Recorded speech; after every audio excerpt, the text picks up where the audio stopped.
contributions. I'll take you first. Yes. Thank you very much to both the panelists for those excellent contributions. And I was going to raise the point that Chris just mentioned about how irritated one was to hear that the Allies liberated Auschwitz. It was the Red Army that liberated Auschwitz. So just to make it absolutely clear, Britain did not declare war on Germany, for example, after Germany annexed the Sudetenland, which was, I think, 1938.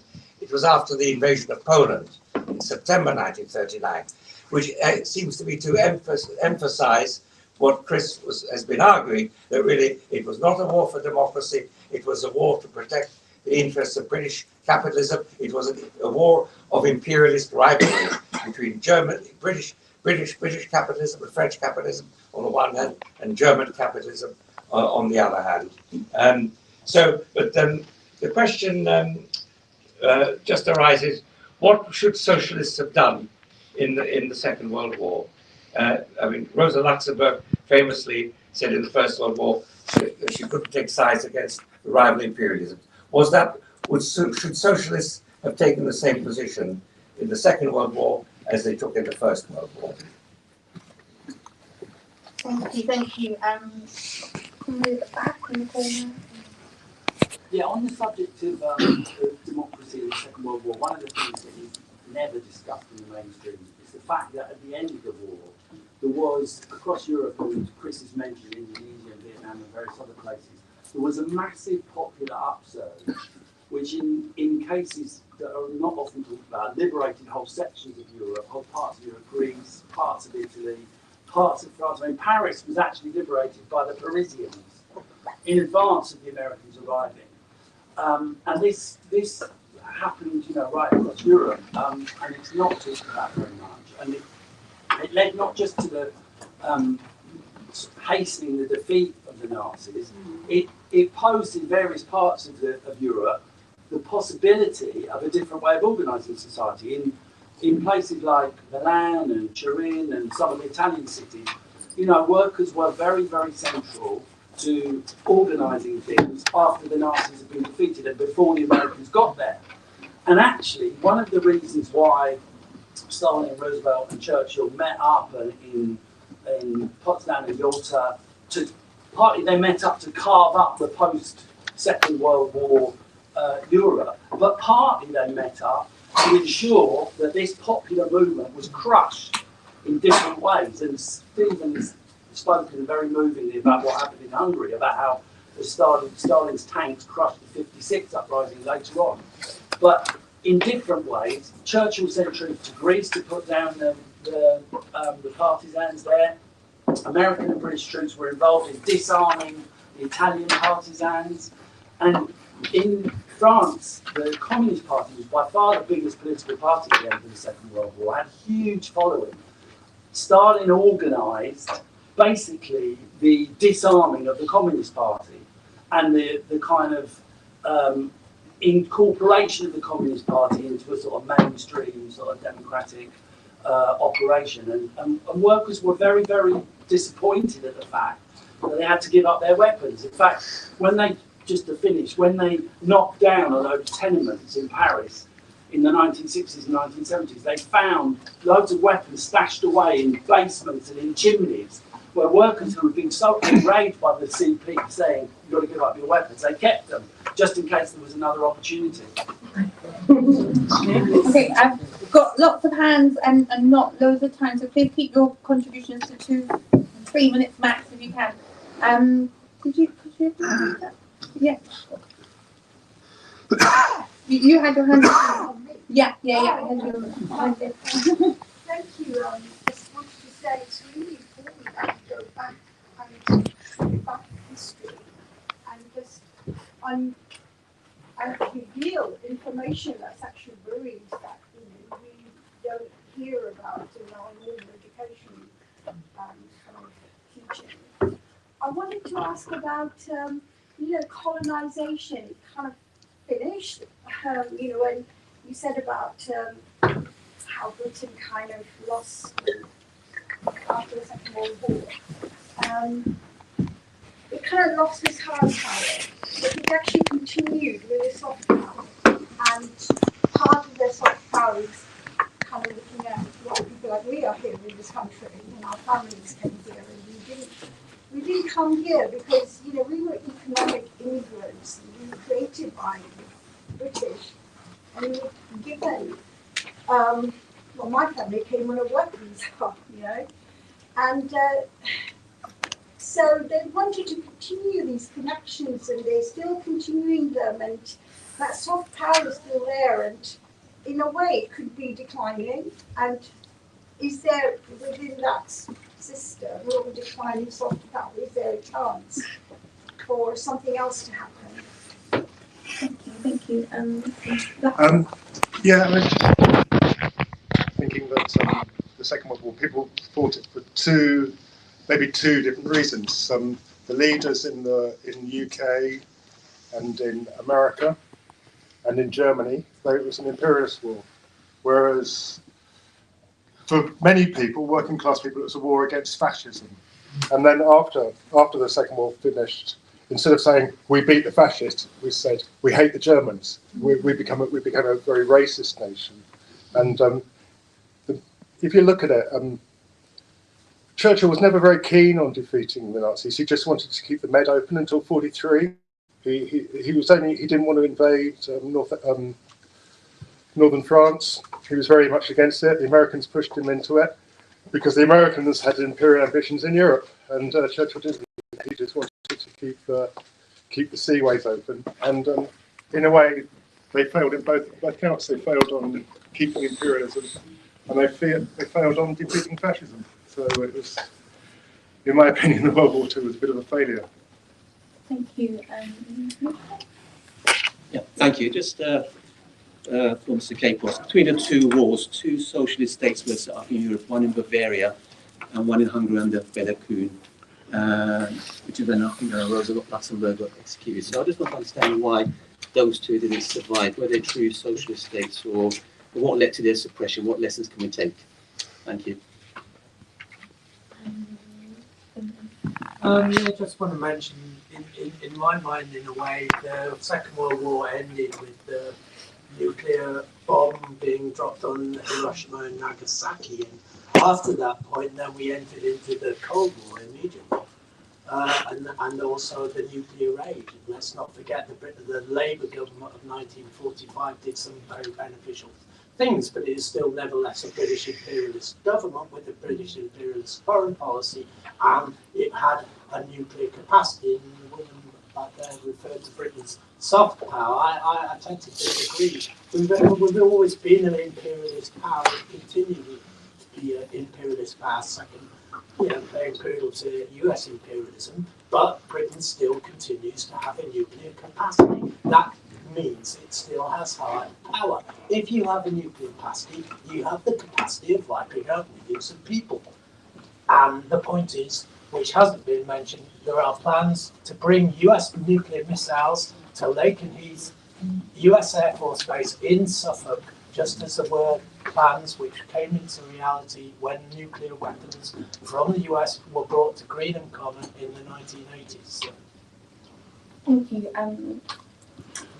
Yeah, one of the things against the British ruling class's arguments about World War II is obviously the policy of appeasement that was pursued in the 1930s by most of the British ruling class, and a lot of that policy can be explained out of political sympathy with the Nazis. You know, they were right wing, and it stretched right to the king and others. Churchill was an exception there.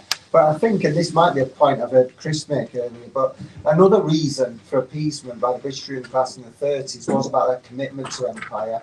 And in particular, they wanted to be in a position to potentially hold down an independence movement in India at the time, whilst suppressing the Palestinian revolts of 1936 to 1939. And one of the reasons Britain pursued appeasement so much was because Britain was engaged in the late 1930s in suppressing the Palestinian national movement, which rose up in revolts against, the colonisation of their land that Britain, under Zionist settlers, that Britain was sponsoring. And in crushing that revolt, Britain creates, the basis for the Nakba in 1947-48 because, Palestinian society has been shattered through that. So that's another reason, why Britain pursued appeasement that shouldn't be forgotten. And it shows Britain's commitment to empire because, and the continuity that's been talked about between World War One and World War Two in that regard, because let's not remember, World War One, Britain was fighting in the Middle East for, against the Ottoman Empire, which was decaying at that time when the collapse of Britain wanted to seize the Middle East. So that's one aspect of it. I think the other aspect, another anniversary has just passed this week, hasn't it? It's closely linked to the Second World War, which is the 50th anniversary of the liberation of Saigon. And if you want to really stretch history out, that's perhaps when the Second World War actually ends in 1975, when the Americans are driven from Vietnam. Because, coming out of the war, it wasn't a war for democracy, it was a war for empire, it was a war for imperialism, certainly. And it's at the end of it, like there's a great film, I can't remember the name of it, I think an Algerian film director, Rashid Bouchareb, is he called? Indigenes, is it called? And it's about the Algerian colonial soldiers who actually fight to liberate Europe, to liberate France, against the Germans. And then they're written out of history at the end. They're not allowed to parade through Paris, at the end of the war, even though they did a lot of dangerous fighting to liberate France and parts of Italy as well. And actually, you've got the massacre in Sétif in 1945, where people protest for Algerian independence. They're massacred, and they have to fight a 15-year war to win their liberation. So at the end of World War II, most clearly, China, Vietnam, Algeria, you see these ongoing struggles for national liberation, decolonisation, which have a real resonance in the time we're in as well. Thank you. So I think no more hands. I think one more hand, and then I'll bring the speakers back. Thank you. Thank you both so much. This was both informative and, as people have said already, it is a huge privilege to have you speak to us today. As a Yugoslav whose family was also part of the tradition, I love the version of the story that is completely liberated yourself. But Belgrade and much of Serbia was largely liberated by our usual suspects, the Red Army as well, together. So that's something that needs to be mentioned as well.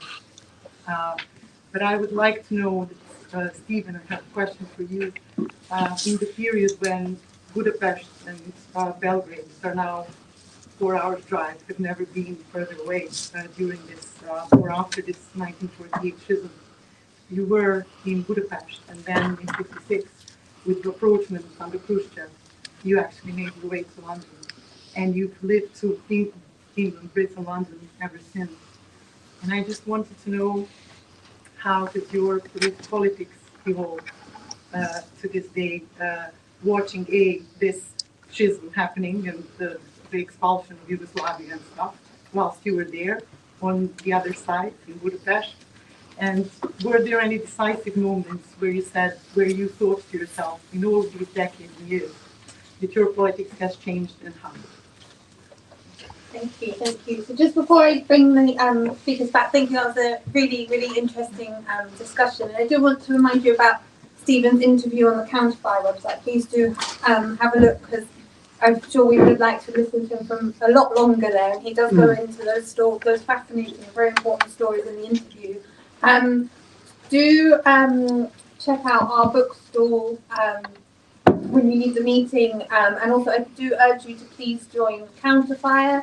I think there are many, many reasons we need an organised socialist left at the moment. The elections yesterday included, and just a reminder as well that on the 15th of May is the 17th of May is the Nakba Palestine demonstration, and we do have loads of leaflets for it outside, so do take some to get that. And the Senate for June People's Assembly demonstration against austerity. So, Stephen, would you like to? Yeah, I'd like to start with answering the last question, because actually I was 12 or 13-year-old when this schism occurred, and in Hungary the short trials followed, the Titoist, so-called entirely fabricated show trials ordered in Moscow, in Hungary as well as in other people's democracies. In Czechoslovakia, it was Slansky's trial, and there was one everywhere in the Eastern Bloc. And you asked about my reaction to it. I was very young, 12, 13, but because of Hungary's history, already absorbed and interested in politics. And I remember the broadcast trial of Laszlo Rajk, the Hungarian communist, actually resistance hero, because he was the secretary, one of the secretaries of the Hungarian illegal communist party, which was one of the few resistors of the Nazis, and Hungarian and German Nazis. Post-war, he became a minister, and a young and charismatic leader, very popular, Laszlo Rajk. And he was initially Minister of Interior, and therefore in charge of the secret police in the post-war period, in the still coalition government. And later in the communist government that took over, he was demoted to be foreign secretary. Compared with being in charge of the secret police, that was a demotion. And soon after his demotion, he was arrested and tried as a Titoist conspirator. The trial was broadcast, and I remember listening to it. And I remember that at the end of the trial, he cooperated with the trial, admitted all kinds of things he didn't do. And I remember his speech at after or just before sentencing, kind of had a right of the last speech of an accused. And he was saying that he rejected his defense of him as having been under pressure and having been blackmailed into various actions. He said, no, everything I did was at my own decision, in possession of my free will, etc. And I do not want to have any kind of mitigation of my terrible crimes, which were nothing. There weren't any crimes. And I remember completely believing this, because it came straight from him. It was broadcast. There was no reason to disbelieve it. So for a period, everybody was accepting the stories created about the dreadful Titoist conspiracy trying to undermine all the people's democracies and turn them into capitalist countries, etc. That was the story.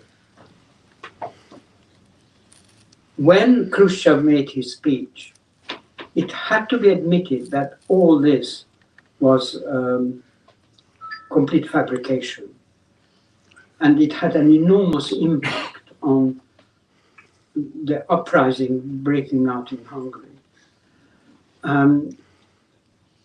What happened to Rajk was that apparently he was talked into cooperating with the trial because it was some kind of international political advantage of the day to have this some kind of attack on the Western imperialism, etc. And he was told that following the sentence, he would be sentenced to death and then taken out into the Soviet Union and be given under false new identity some job as a leader in some region. Instead of which, he was hanged right after. And to make it worse, his wife was also arrested, and she was witnessing, they made sure she did witness his execution. Their son was taken away and from them and given a false name and